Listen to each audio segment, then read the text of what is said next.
Jadi secara ringkas ni kalau boleh lihatkan, memang majoriti merasa tidak setuju bahawa sebenarnya pelarian meninggalkan negara mereka secara sukarela, ya, dan hanya lebih kurang 6% saja merasakan bahawa mereka ini datang secara paksa. Jadi kemudian soalan seterusnya adalah pelarian boleh pulang ke negara asal pada bila-bila masa. Jadi kita lihatkan bagaimanakah pandangan kita hadirin pada hari ini bahawa mereka ini sebenarnya boleh balik pada bila-bila masa yang mereka inginkan, ataupun kita boleh hantar mereka balik pada bila-bila masa yang kita rasakan sesuai. Setakat sekarang memang kita lihatkan memang majoriti ataupun tidak setuju. Minta maaf, saya rasa di atas sukan masa kita akan teruskan saja. Dan inilah realiti yang berada di Malaysia. Ya. Yang pertama adalah pelarian terpaksa meninggalkan negara asal. Maksudnya mereka ini bukan datang secara sukarela. Bahkan mereka pun tidak memilih untuk datang ke Malaysia. Dalam arti kata apa? Arti kata mereka ini melarikan diri atas sebab untuk melarikan diri. Maksudnya dia bukan keluar tu dia nak cari pergi ke mana, dia nak keluar saja. Sometimes end up of not knowing of where they are going lah.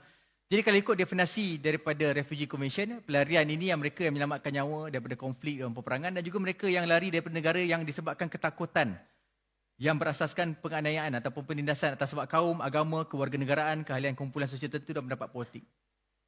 Pada sesi pagi tadi, saya bersama Datuk Mufti Sabah telah berkongsikan tentang konsep hijrah, konsep pelarian dari sudut agama. Dan dalam Refugee Convention 1951, memang mereka yang lari di ataskan faktor agama, disebabkan faktor akidah, termasuk dalam definisi pelarian. Jadi dia maksudnya bukan satu benda yang baru lah, memang telah diiktiraf konsep hijrah Islam itu dalam Refugee Convention, mengenai pasti bahawa mereka yang lari disebabkan faktor agama, sebagai contoh Rohingya atas dasar agama, mereka ini telah diberikan pengiktirafan sebagai seorang pelarian. Dan mereka tidak boleh kembali ke negara asal. Maksudnya bila mereka keluar, mereka tak boleh kembali. Sebab apa? Bila kembali, mereka akan terdedah dengan segala bentuk penindasan dan penganiayaan. Ataupun lebih teruk lagi, kematian lah, pembunuhan. Seperti apa yang berlaku di beberapa isu-isu kes bagi Uyghur, kes Rohingya dan sebagainya. Dan oleh sebab yang demikianlah mereka ini memerlukan perlindungan antarabangsa. Sebab apa? Negara asal mereka itu sendiri sudah tidak lagi mampu memberi perlindungan kepada mereka ini. Jadi sebabkan itu mereka perlu keluar, terpaksa keluar dan mencarikan perlindungan. Dan yang paling penting mereka ini ialah bukan migran ekonomi. Berbeza barangkali mereka yang datang daripada negara yang aman, sebagai contoh mungkin Indonesia dan sebagainya, mereka datang atas faktor ekonomi. Tapi mereka yang dikategorikan sebagai pelarian datang ke Malaysia atas faktor untuk menyelamatkan nyawa. Dan itulah perubahan yang paling besar lah. Dan mengikut data UNHCR, setakat pada bulan Mac 2026, yang berdaftar dengan kita sebagai seorang pelarian jumlahnya sebanyak 218,268. Dan jumlah ini fokus bagi pelarian yang berada di Semenanjung Malaysia. Kenapa hanya Semenanjung Malaysia? Sebab kita hanya beroperasi di Semenanjung Malaysia. Dan kalau dilihatkan daripada pecahan jantina dan juga pecahan kanak-kanak, kita boleh lihatkan 46% lelaki dewasa, 23% perempuan, 16% kanak-kanak lelaki dan juga 15% gadis anak perempuan, ya, anak kecil perempuan. Kenapa jumlah lelaki ramai? Sebab mereka inilah kumpulan yang selalunya ditindas, yang maksudnya yang terdedah kepada bentuk penindasan dan yang mempunyai kemampuan untuk melarikan diri. Jadi itu sebab dia. Ya. Dan saya kongsikan data populasi ditunjukkan oleh Department of Statistics Malaysia. Di Malaysia setakat ini kita ada 34.2 juta penduduk. Termasuk warga asing. Ya. Kalau kita tengok sebelah tu, non-citizen, jumlah dia adalah sebanyak 3.4 juta warga asing. Jadi di manakah pelarian dalam data ini? Pelarian dalam data ini jatuh dalam kategori warga asing. Di mana dalam 34 juta penduduk, yang ada 3.4 juta migran asing, pelarian yang berdaftar dengan kita iaitu 218,268 ini adalah mereka yang hanya terdiri dalam kumpulan 0.6% daripada keseluruhan populasi. Dan apatah lagi kalau kita tengokkan pecahan pie itu, 94% itu adalah migran asing. Jadi kadang-kadang apa yang kami saksikan dalam sosial media dan sebagainya, terdapat isu-isu yang mungkin dibuat oleh migran asing. Tetapi yang menjadi mangsa adalah siapa? Pelarian. Khususnya Rohingya. Itu saya tak perlu jawab dah. Kenapa? Sebab Rohingya dan juga migran asing kebanyakannya duduk dalam satu kawasan yang sama, mempunyai warna kulit yang sama, mungkin kita yang tak familiar mempunyai kedengaran seperti bahasa dan budaya yang sama. Jadi apabila apa saja masalah yang dibuatkan oleh sekumpulan itu, yang paling kekal diasosiasikan adalah dengan pelarian khususnya Rohingya. Dan saya tunjukkan ini juga. Kadang-kadang ada terdapat pandangan bahawa ada pull factor. Kalau kita buat perubahan apa-apa dasar yang baik, akan ada pull factor. Tetapi kalau mengikut data di peringkat UNHCR, jumlah yang anda tengok ini 117.3 juta forcibly displaced worldwide yang dipaksa keluar. Dipaksa keluar ni masa semula ada yang masih duduk dalam negara tapi duduk di negeri lain disebabkan konflik. Jadi kalau pelarian ni kategori dia mereka yang keluar. Tetapi keseluruhan mereka terkesan daripada penindasan konflik dan peperangan ini jumlah globally 117 juta. Dan Alhamdulillah pada pertengahan mid 2025, pertengahan 2025 kita pertama kali melihat satu pengurangan nombor pada tarikh tersebut disebabkan perubahan politik yang berlaku di Syria. Pertama poin yang saya nak tunjukkan adalah peningkatan nombor ini, peningkatan orang keluar daripada negara asal pergi ke negara asing, bukan sebab negara asing itu memberi dasar yang lebih baik untuk pelarian, bukan. Tetapi peningkatan jumlah pelarian yang keluar daripada negara disebabkan apa? Disebabkan negara asal mereka mengalami konflik dan penindasan. Iaitu, dalam arti kata lain, they were pushed out by the situation. Bukan pull in by the other countries. Ini secara global. Dan kenapa kita tengok pengurangan? Saya katakan tadi, pengurangan disebabkan bukan pull factor atau push factor, tapi lebih pada negara asal dah aman, mereka akan kembali. Ya, kalau kita lihat pengurangan lebih kurang sebelum ini 123 juta, jadi lebih kurang 5-6 juta pelarian yang telah pun kembali ke negara asal setelah keadaan di Syria dan Afghanistan kembali seperti dirasakan selamat. Ini pula data pendaftaran yang kita lihat di Malaysia. Ada dua warna di situ. Satu warna pendaftaran, color biru. Satu warna arrival, kedatangan. Okey, saya perlu respon. Peningkatan jumlah yang ada dekat situ, dekat sini kan, yang ni, bukan peningkatan kemasukan, bukan. Tetapi peningkatan pendaftaran oleh UNHCR. Sebab apa? Kita mampu meningkatkan kapasiti pendaftaran kita. Sebab it's all about human resources. Berapa ramaikah pegawai terlatih yang boleh mendaftarkan diri untuk mendaftarkan. Jadi bila kita dapat ramai staff, ramai latih, ramailah proses pendaftaran. Lagi banyaklah kita dapat kena pasti untuk kena pasti sebagai seorang pelarian. Tetapi apa poin yang saya tunjukkan adalah sebenarnya pada arrival. Kalau ikut data kita ke belakang, arrival tu ada terdapat dua peak. Pada tahun 2019, 10,000 dan juga 15,000 pada tahun lebih kurang 2022. Iaitu kesan daripada apa yang berlaku sepanjang 2017 hinggalah 2022. Kenapa mereka ini meningkat? Bukan sebab dasar negara Malaysia berubah. Maksudnya bukan sebelum mereka melarikan diri, mereka search dulu. Apakah dasar-dasar pelarian di Malaysia? Adakah bagus ke tak bagus? Perkara itu tidak berlaku. Tetapi mereka keluar di atas dua peak ini, sama juga peak di negara-negara yang menerima hosting countries lain adalah disebabkan masalah yang berlaku dalam negara itu memuncak. Maksud ada increase of violence, increase of destruction dan the widespread dan sebagainya lah. Dan di Malaysia jumlah yang saya kongsikan tadi 218,000 yang daftar tu 90% adalah daripada Myanmar. Dan mungkin kita tak nampak benda ni di media, tetapi apa yang berlaku di Myanmar sehingga hari ini merupakan satu konflik yang besar dan membesarkan. Maksudnya kalau dulu hanya setengah kawasan ataupun etnik saja, tapi sekarang ni is widespread, nationwide.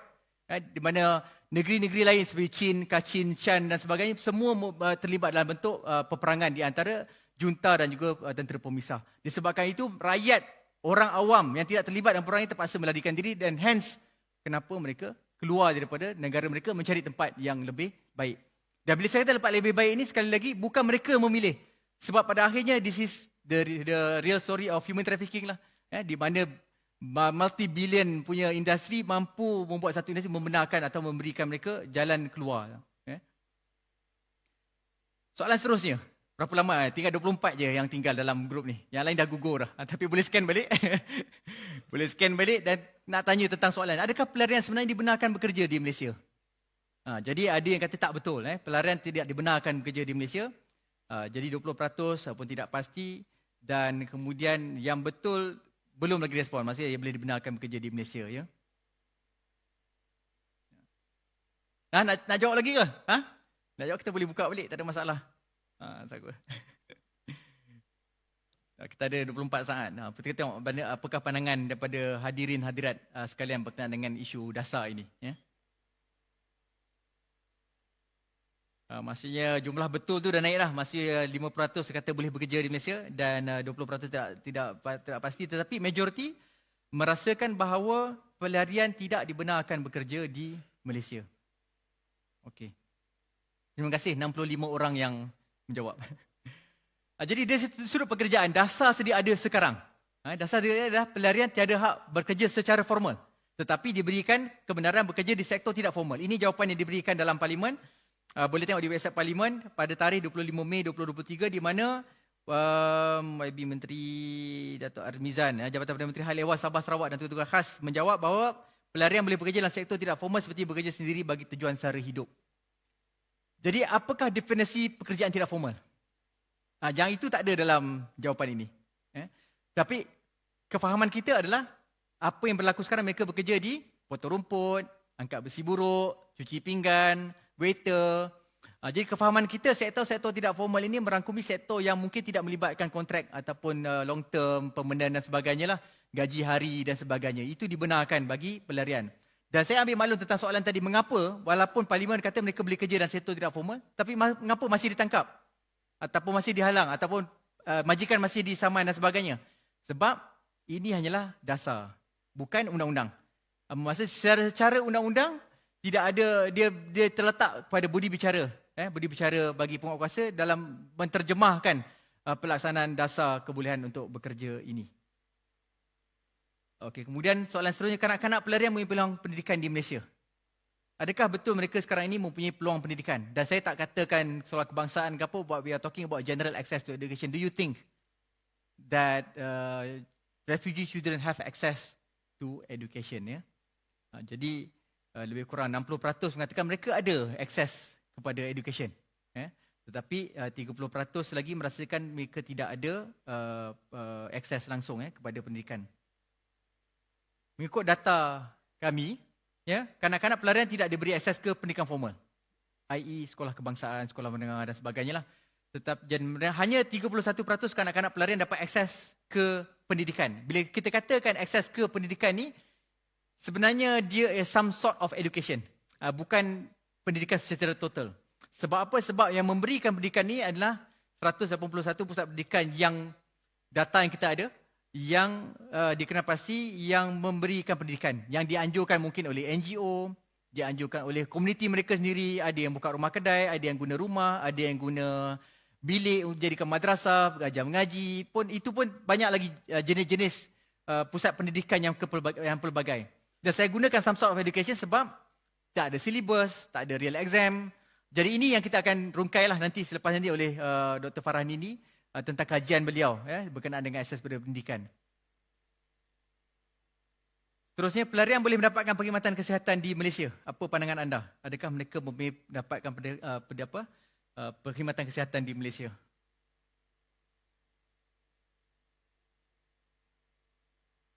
Saya buka lagi. Jadi generally 60% merasakan ataupun meningkat 70% merasakan bahawa pelarian boleh mendapatkan perkhidmatan kesihatan di Malaysia. Bagi isu kesihatan, benar, pelarian boleh mendapat akses kesihatan di Malaysia, termasuklah di hospital kerajaan dan sudah tentunya hospital swasta. Namun, pelarian yang berdaftar, yang mempunyai kad, hanya perlu membayar 50% dari fee warga asing. Dan kebanyakan bantuan-bantuan sokongan kesihatan ini dibantu oleh rakan-rakan NGO kita yang menampung kos rawatan tersebut. Dan ini kita katakan sebelum 2024. Sebab apa yang berlaku sekarang ini disebabkan krisis, disebabkan perubahan kepimpinan di sebuah negara nun jauh di sana. Banyak isu-isu dana terhadap kemanusiaan ini terkesan. Dia ada domino effect dia. Bukan hanya satu negara, tapi negara-negara lain yang selama ini menyumbang kepada UNHCR terpaksa turunkan bantuan sokongan kepada UN dan UNHCR. Sebab apa? Untuk persediaan peperangan. Tentang kemungkinan berlakunya, merebaknya perang Rusia-Ukraine, berlakunya perang seperti yang kita lihat di Iran dan sebagainya. Jadi sebabkan itu, dana kemanusiaan yang kurang menyebabkan kita tidak mampu, di UNHCR, kita tidak mampu bekerjasama dengan rakan-rakan NGO untuk meneruskan perkhidmatan sokongan bantuan perubatan bagi mereka yang memerlukan. Dan mungkin ada yang berpandangan bahawa 50% ini satu benda yang baik, betul. Kita terima ia satu bentuk sokongan yang baik. Namun jumlah sebenar kos rawatan ini masih cukup besar. Kalau kita katakan untuk dapat jumpa doktor kita bayar RM1, tapi bagi mereka kena bayar. Betulkan saya kalau ni ada rakan-rakan NGO bagi bahagian kesihatan, tak silap saya fee warga asing RM50, jadi mereka bayar RM25. Jadi kalau masuk hospital untuk mengandung untuk melahirkan anak, untuk melahirkan anak kos dia mungkin warga asing RM10,000, jadi mereka harus bayar RM5,000. Jadi bagi pelarian yang bekerja secara tidak formal, yang dari sudut pengawasan belum tentu mereka ni selamat atau tidak, untuk kumpul RM5,000 itu satu kos yang cukup banyaklah bagi seorang pelarian. Seterusnya, golongan pelarian tidak mahu menghormati undang-undang dan budaya Malaysia. Ini kita ambil daripada sosial media lah kan. Ada yang berpandangan bahawa mereka ini memang tak mahu. Ini mungkin saya buka lama sikit. Mereka ni tak mahu langsung menghormati undang-undang dan budaya Malaysia. Maksudnya, kalau lihatkan apa yang berlaku di sosial media, kita lihatkan apa, mungkin pengalaman kita sendiri. Kita tidak nafikan setiap seorang mungkin ada pengalaman berinteraksi dengan pelarian dalam one way or another. Secara rasmi atau tidak rasmi, disesa minyak, tengah tunggu traffic light. Jadi ini semua membentuk satu bentuk pandangan berkenaan dengan pelarian lah. Dan kalau kita lihat sekarang ni memang ada yang 20% tak pasti, ada yang 60% tidak setuju. Maksudnya 60% berpandangan bahawa mereka ni nak sebenarnya dia untuk menghormati undang-undang dan budaya Malaysia. Dan ada 20% mengatakan setuju bahawa mereka ni sememangnya tidak mahu atau tidak menghormati dan tidak mahu menghormati undang-undang dan budaya di Malaysia. Di sinilah mungkin saya nak kongsikan tentang apa yang berlaku di lapangan. Ini salah satu contoh. Saya tak tahu Encik Firdaus, minta maaf saya panggil nama, daripada ahli majlis Perbadaran Ampang Jaya. Sebab dua contoh ini saya gunakan dengan pengalaman kita bekerjasama rapat dengan Majlis Perbadaran Ampang Jaya. Apa yang tuan-tuan lihat di tengah-tengah tu, gambar tu adalah satu lambakan sampah di satu lokasi di Ampang Jaya yang allegedly dibuat oleh pelarian lah, sebab ada pelarian kat situ. Jadi apa yang berlaku? Kerosakan dan aduan banyak dibuat kepada Ampang Jaya dan kita bekerjasama dengan UNHCR untuk cari kaedah penyelesaian jangka pendek, jangka sederhana dan jangka panjang. Bagi jangka pendek, kita bekerjasama dengan Getanyo yang Hasan, salah seorang pembentang bagi sesi 3 ni akan datang. Dia buat call for volunteers lah. Call for volunteers dan kita anjurkan pembersihan beramai-ramai lebih kurang 20 orang kanak-kanak pelarian yang belajar di Rabaniah Alternative Learning Center di Ampang. Dia mobilize dia punya belia dia, anak-anak dia dan pelajar-pelajar ni ada sebahagian daripada mereka tengah belajar hafiz dan sebagainya. Bantu untuk kemaskan tempat ini dan tempat ini kemas lah. Kenapa saya tunjuk ini? Sebab nak katakan bahawa benar ada golongan yang mungkin tidak memahami dan tidak mengikuti undang-undang dan budaya, tetapi majoriti besar daripada mereka mahu menghormati dan membantu rakyat Malaysia dalam memastikan bahawa keadaan aman dan harmoni kehidupan di antara pelarian dan juga masyarakat tempatan. Satu lagi pengalaman kita belajar sewaktu di Ampang Jaya adalah sewaktu 2024, kita mendapat maklum bahawa terdapat banyak aduan-aduan yang dikeluarkan oleh rakyat tempatan semasa Aidiladha. Kenapa Aidiladha? Sebab korban. Kenapa korban?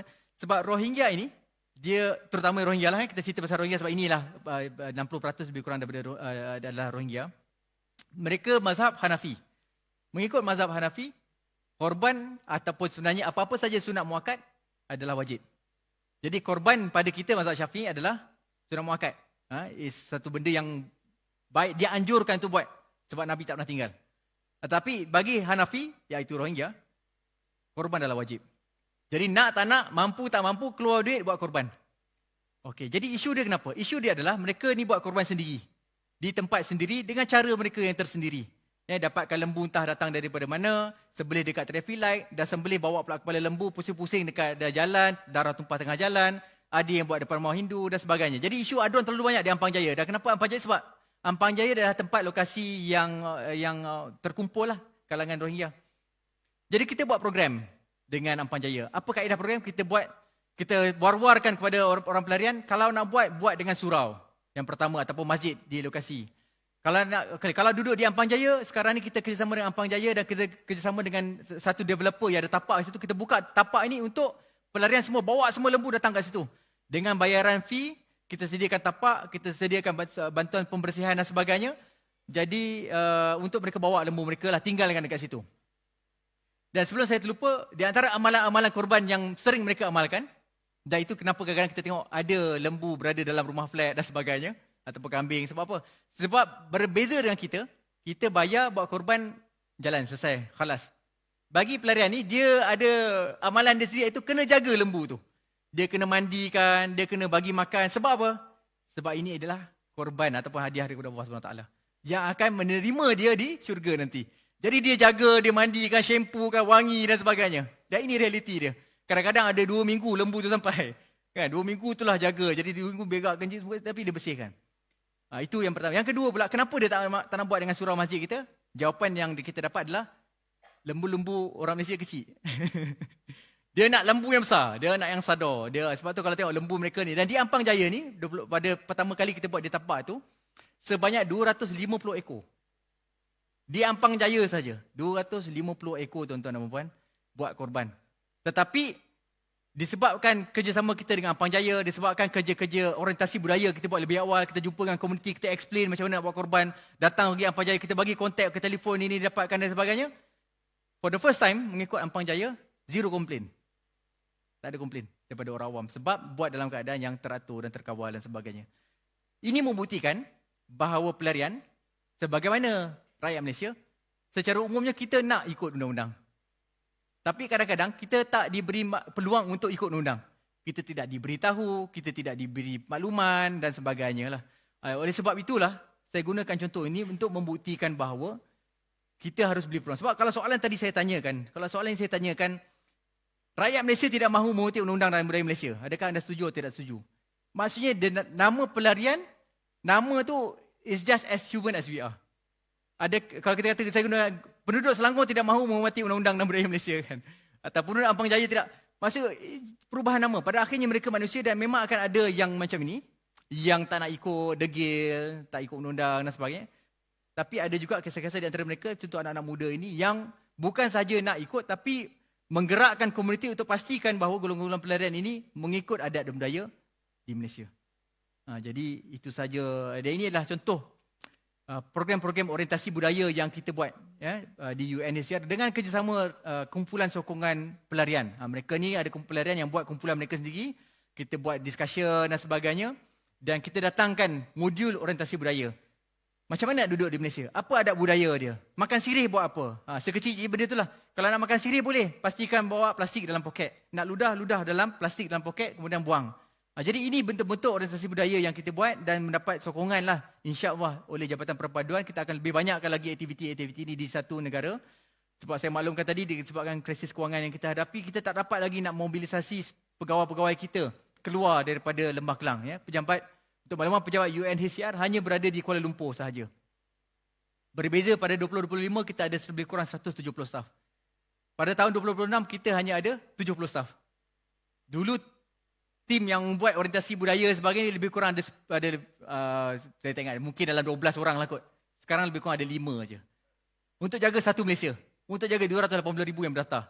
Dan tak campur lagi dengan engagement yang kita buat. Contoh yang saya kongsikan dengan kerajaan negeri dan kerajaan tempatan lah. Jadi sedikit itu saja taklimat daripada saya. Mungkin saya buka untuk sebarang soal jawab lah. Kita ada 3 minit. Jadi kita cuba gunakanlah. Saya kumpulkan soal jawab. Kita akan jawab insya-Allah kalau ada sebarang soalan. Silakan. Di belakang sana. Ada siapa lagi ke? Boleh angkat tangan siapa lagi yang nak angkat tangan yang ada soalan? Nak tahu, nak dapatkan ni. Okey, seorang. Okey.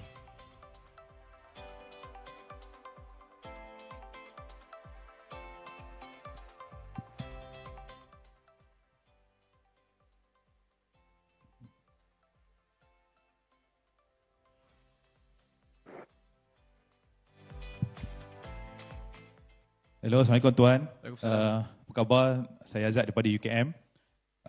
Saya ada soalan. Ada tak inisiatif daripada UNHCR untuk membuat satu usaha engagement dan juga networking dengan Jabatan Agama Islam setiap negeri? Sebab kita tahu majoriti pelarian di Malaysia, khususnya pelarian Rohingya ni, mereka ni beragama Islam. Jadi mereka pun tertakluk jugalah dengan undang-undang Islam seperti perkahwinan, perceraian dan sebagainya. Jadi ada usaha tak, dan Kalau ada usaha tu, saya nak tahu ada cabaran tak? Sebab kita tahu setiap Jabatan Agama Islam ni dia ada urus takbir yang tersendiri. Sekian, terima kasih. Baik, terima kasih Tuan. Saya boleh terus respon lah sebab tak ada soalan lain. Ya ada, dan memang saya di antara pegawai lah yang sebenarnya diberikan amanah untuk engage dengan majlis agama, jabatan agama dan sebagainya lah. Isu yang pertama adalah tentang, satu, kita ambil contoh pengurusan surau masjid. Kan? Ada di kalangan pelarian yang ada buat madrasah dan madrasah itu dijadikan surau. Sudah pasti bertentangan dengan undang-undang jabatan agama dan sebagainya lah. Jadi bila dimaklumkan kepada kita, sudah pasti kita maklum kepada pelarian tak boleh buat dan sebagainya.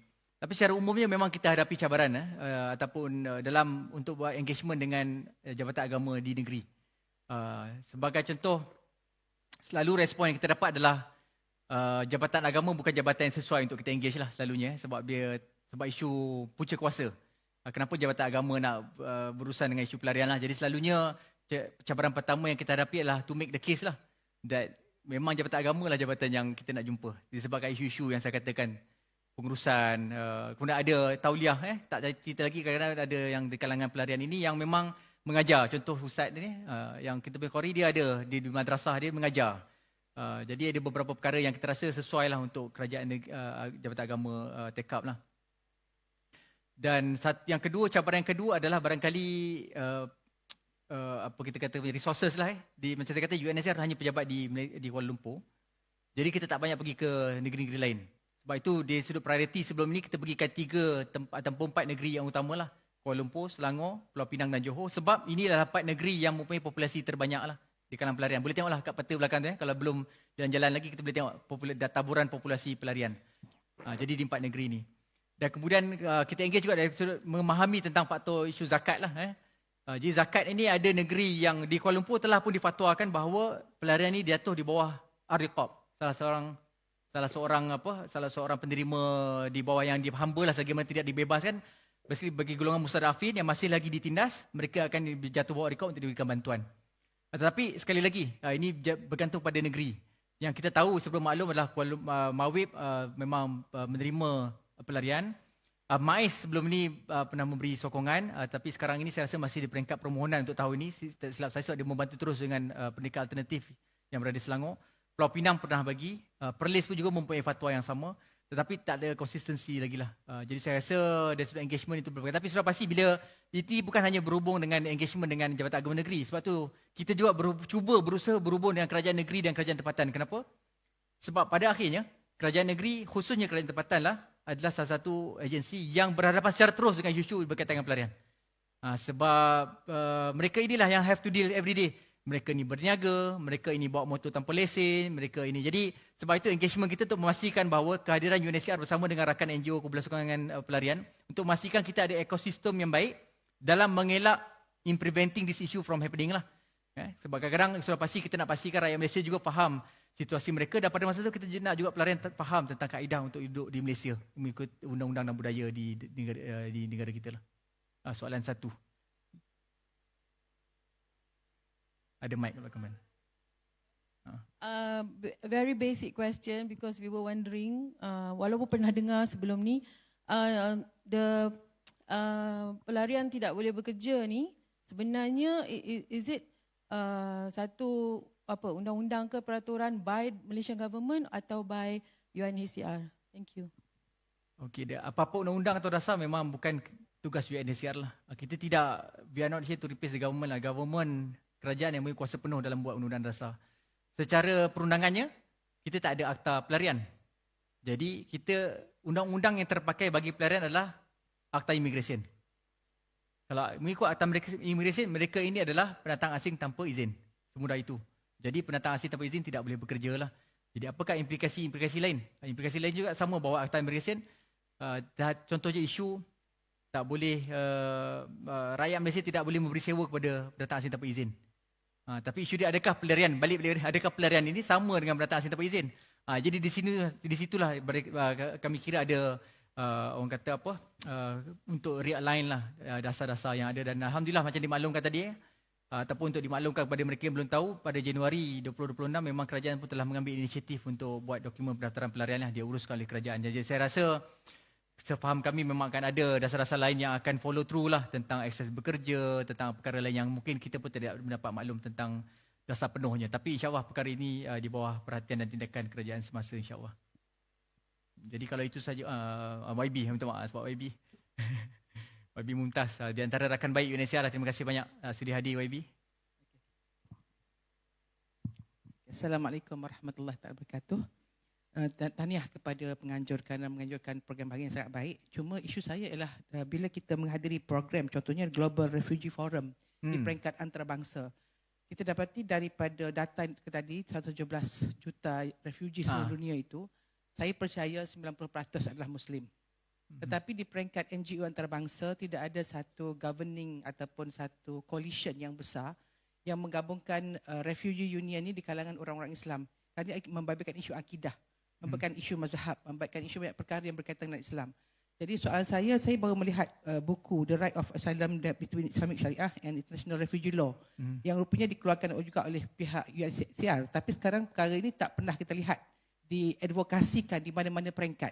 Jadi adakah dengan program pada hari ini kita boleh datang dengan satu konklusi ataupun satu persetujuan, kita boleh mempunyai satu dasar untuk refugee Islam, sama ada kalau di peringkat dunia mereka ada OIC.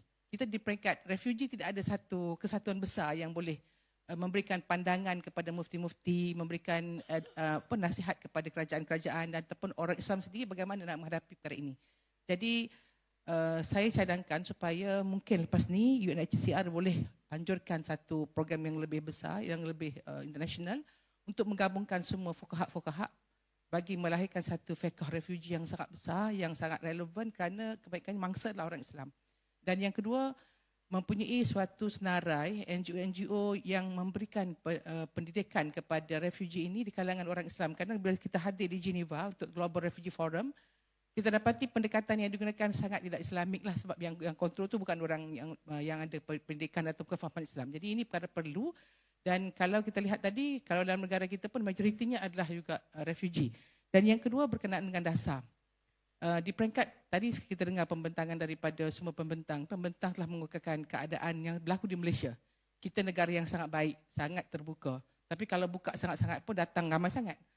Soalannya ialah kita merupakan negara yang menjadi mangsa kepada negara yang membangun, yang berjanji akan mengambil refugee-refugee ini sekiranya mereka ini terlatih ataupun educated. Jadi daripada 200,000 yang berdaftar, soalan saya di parlimen pun dijawab oleh kerajaan, tak sampai 4,000 pun yang dipindahkan ke negara ketiga ataupun ke negara-negara penerima. Jadi apakah yang UNHCR ni boleh bantu negara kita dalam keadaan kita nak membantu, tapi kita juga dibantu sama ada di peringkat ASEAN, di peringkat United Nations, apa peringkat pun, yang penting perlu ada komitmen antarabangsa kepada negara yang menolong. Jadi kalau tak ada macam ni, selama-lamanya Malaysia akan menjadi negara mangsa. Dan kemungkinan lepas ni rakyat kita akan berdendam tanpa sebab kerana mereka tidak tahu bagaimana cara nak menyelesaikan isu ini. Dan contoh yang diberikan tadi berkenaan dengan pelarian campa dan juga pelarian daripada Syria yang akhirnya balik semula setelah selesai. Satu contoh yang baik. Cuma tidak ada satu SOP di peringkat antarabangsa yang mana-mana negara boleh guna pakai bahawa satu masa ada due date kita akan boleh kembalikan mereka ke negara asal. Jadi saya pun respon. Terima kasih. Saya mohon maaf pertama sekali sebab saya mungkin tak dapat menjawab semuanya. Tapi apa yang saya faham tentang contoh pelarian daripada Vietnam, Cempa, kenapa mereka boleh balik? Sebab negara asal sudah aman lah. Jadi barangkali sudut advokasi itu harus berfokus pada negara asal mereka. Sebab tu kadang-kadang bagi kami, refugees are not the problem lah. They are the effect of the problem. Sebab the real problem is daripada negara yang mereka datang tu lah. Jadi mudah-mudahan macam contoh Syria yang saya tunjukkan tadi, berapa banyak juta yang telah kembali ke Syria selepas perubahan pemerintahan yang mereka rasa aman dan selamat lah. Berkenaan dengan komitmen negara-negara penerima dari sudut pelarian, dia bergantung kepada UNHCR untuk menentukan berapa ramai yang resettle. Dia lebih pada negara penerima. Selama ini, negara penerima yang paling banyak menerima pelarian, khususnya termasuk Malaysia, adalah US lah. Hampir 10,000 lah setiap tahun kita buat submission ke US untuk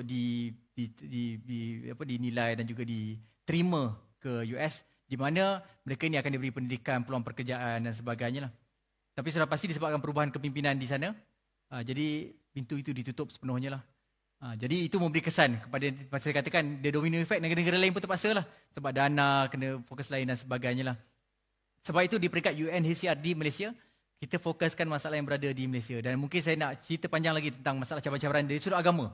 Tentang isu nikah cerainya, idahnya, tentang isu feka-feka ibadah lain kan. Jadi banyak benda tu yang sebenarnya memerlukan satu usaha yang cukup banyak. Sebab kita tak perlu cakap empowerment tentang kapasiti untuk bekerja, berpendidikan itu bagus, tapi ilmu-ilmu pendidikan juga satu saya rasa memerlukan perhatian ramai lah untuk pastikan ada sokongan dari sudut memberi pengajian agama. Sebab mereka ini belajar mengikut apa yang diajar oleh mak ayah mereka. Tak ada formal education tentang, termasuklah isu-isu agama.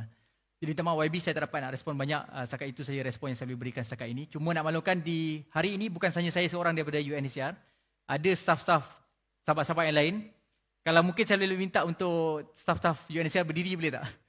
Untuk saya perkenalkan ataupun saya tunjukkan lah kalau ada sebarang-sebarang soalan mungkin bangun-bangun tak? Staf UNHCR mungkin ada yang di luar kat sini je ada 2, saya tengok ada 3, 4, ada lagi 5, 6. 1, 2, 3, 4, 5 ataupun pergi ke the big boss Miss Louise untuk tanya soalan. Di mana mereka ni sedia untuk menjawab apa saja soalan. Mereka ni datang daripada departmen pelbagai. Macam Kak Jaja yang baju pink ni, dia registration, apa-apa isu pendaftaran, macam mana kaedah berdaftar boleh tanya. Isu advokasi, pendidikan dan sebagainya lah. Jadi boleh tanya kepada kami lah insyaAllah. Jadi saya mohon maaf disebab apa saja kekurangan. Mudah-mudahan sesi ini memberi atau membuka mata sedikit tentang situasi pelarian di Malaysia. Dan sama-sama kita doakan mudah-mudahan Allah memberikan kita kekuatan lah untuk tergolong dalam kalangan mukminul haqqa yang dikatakan dalam surah Al-Anfal tadi. Moga-moga dengan itu mendapat kita di kalangan yang mendapat maghfirah dan juga rizqun karim dalam surah Al-Anfal itu. Terima kasih banyak. Assalamualaikum warahmatullahi wabarakatuh. Saya serahkan kembali kepada MC. Waalaikumsalam warahmatullahi wabarakatuh. Terima kasih diucapkan kepada Encik Adi Zakwan Zahra Krisnaini daripada UNHCR untuk sesi taklimat sebentar tadi. Tuan-puan, majlis ditangguhkan seketika bagi memberi laluan untuk makan tengah hari dan solat zuhur berjemaah. Para tetamu peserta diminta untuk hadir semula ke Dewan pada jam